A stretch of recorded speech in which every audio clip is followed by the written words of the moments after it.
अब टीसीएस ने जो आंकड़े सामने रखे हैं, मतलब जितनी ग्रोथ ये पहले क्वार्टर ऑन क्वार्टर दिखाते थे, अब वो वाई ओ वाई ग्रोथ दिख रही है।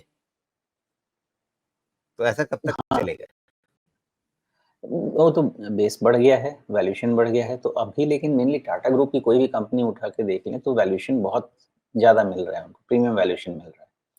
इसलिए अभी ज़्यादा इनको नुकसान नहीं है और इंटरलिंकेजेस ऑफ आईटी कंपनीज़ भी इनके बहुत हैं, क्योंकि ईवी ड्राइव, एआई ड्राइव ये सब करके जो भी इनकी सपोर्टिंग एक्टिविटीज़ हैं यूएस रिलेटेड या यूरोप रिलेटेड उसके अलावा भी ये कंपनी में um inter corporate activities with respect to AI कह लें या ईवी कह लें, इसके चांसेस बहुत हैं। इसलिए इसको वैल्यूएशन प्रीमियम मिल रहा है। लेकिन दोनों तरीके से देखना चाहिए इसको। नॉर्मली जब भी होता है आपको एक ग्रुप कंपनी के अंदर 2 एंटिटीज़ के अंदर कोई डील होता है, तो फिर ट्रांसफर प्राइसिंग मैकेनिज़्म आता है और उस केस में नॉर्मली मुझे तो लगता है कि आपके जो ट्रांसफर प्राइसिंग है वो मार्जिन्स को तो थोड़ा रिस्ट्रिक्ट करके रखना चाहिए। तो दोनों तरीके से देख सकते हैं आप कि बिकॉज़ आपके पास ग्रुप कंपनीज़ बहुत ज़्यादा हैं, तो आपके पास कम से कम बिज़नेस की कमी नहीं रहेगी, आपस में ही डील बहुत करते रहेंगे। लेकिन फिर वो आपके सेल्स के प्राइसिंग की एबिलिटी को भी थोड़ा क्रंच करेगा। लेकिन फ़िलहाल जिस तरह से एआई और ईवी का माहौल बना हुआ है, उसके कारण से IT companies particularly Tata group IT companies को प्रीमियम वैल्यूएशन तो मिलता रहेगा। जी। लोग इस बात को भी हाईलाइट कर रहे हैं कि इस बार जो भी आपको रेवेन्यू दिख रही है, उसमें ज़्यादातर ग्रोथ जो आई है, वो भारत के अंदर से आई है। तो ये नेगेटिव होना चाहिए या ठीक है, भारत में भी अपॉर्चुनिटीज़ बढ़ रही हैं, अपॉर्चुनिटीज़ मिल रही है, उसको टीसीएस एनकैश कर रही है और जितना मेरी समझ है कि टीसीएस उन सबसे पहली शुरुआती बड़ी कंपनियों में थी, जिन्होंने इंडिया अपॉर्चुनिटी को समझा था और अपने इंडिया ऑपरेशंस पे फोकस करना शुरू किया था, क्योंकि बाकी सबको लगता था कि बाज़ार तो बस बाहर ही है। हाँ, सर्वाइवल के लिए ठीक है ग्रोथ के लिए एक तरह से ठीक है, लेकिन मुझे लगता है कि आपको अगर मार्जिन्स मेंटेन करना है, तो आपके एक्सपोर्ट बिज़नेसेस तो बढ़ने चाहिए।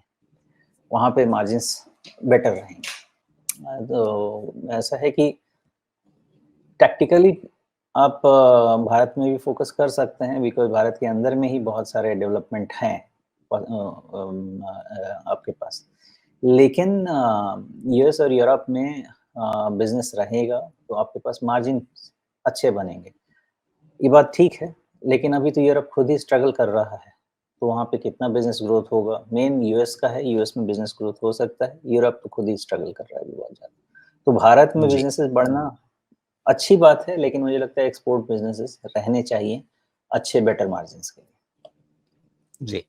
अब ये टीसीएस के चार्ट को देखें तो इसके आधार पे एक दिन रिजल्ट का रिएक्शन जो था वो तो हमारे सामने आ गया और उसमें हम नीचे काफ़ी इसे फिसलता हुआ हमने देखा, लेकिन थोड़ा-सा नीचे से सपोर्ट भी बनता हुआ दिखा है इस एक दिन की कैंडल से ये समझ में आता है और ये सपोर्ट 20 डे ये 200 डे मूविंग एवरेज के ऊपर ही बनने की कोशिश हुई है। कितनी सफल होगी? क्या जो हमें शुक्रवार को ये गिरावट दिखी है वो आगे फिर से बढ़ती हुई नज़र आएगी? क्या अभी और इसमें गिरने की गुंजाइश है? अपॉर्च्युनिटी कहाँ पे रहेगी जहाँ पर कुछ इन्वेस्टर्स जो लंबी अवधि के लिए सोचते हैं वो इसको थोड़ा-सा वापस एक बार अपने रडार पे डाल सकें? अभी तक का स्ट्रक्चर ऐसा है कि 200 ईएमए को ज़्यादा बीट नहीं करता, मतलब वहाँ से रिटर्न तो टीसीएस हो ही जा रहा है। तो 4000 पे 200 ईएमए है और वहाँ से ज़्यादा फिलहाल डाउनसाइड तो रीड नहीं करनी चाहिए। एट द सेम टाइम आपको मोमेंटम नहीं मिलेगा ये हाई है ना 27 सितंबर का 4378 कोई चाहे तो इसको 4400 राउंड कर ले। इसके ऊपर ही अब मोमेंटम मिलेगा। मतलब ये है कि 10% का रेंज हो सकता है 4000 से 4400 का। इस रेंज में कंसोलिडेशन टीसीएस का चल सकता है बिफोर हमको नेक्स्ट ट्रिगर समझ में आए। मतलब ये कि 27 सितंबर का जो हाई है 4378 का, आप उसके ऊपर जाता हुआ अब इसे नहीं देख रहे हैं हाल-फिलहाल में और 4000 से बहुत नीचे फिसलता हुआ नहीं देख रहे हैं। हाँ, रीज़न सिंपल है।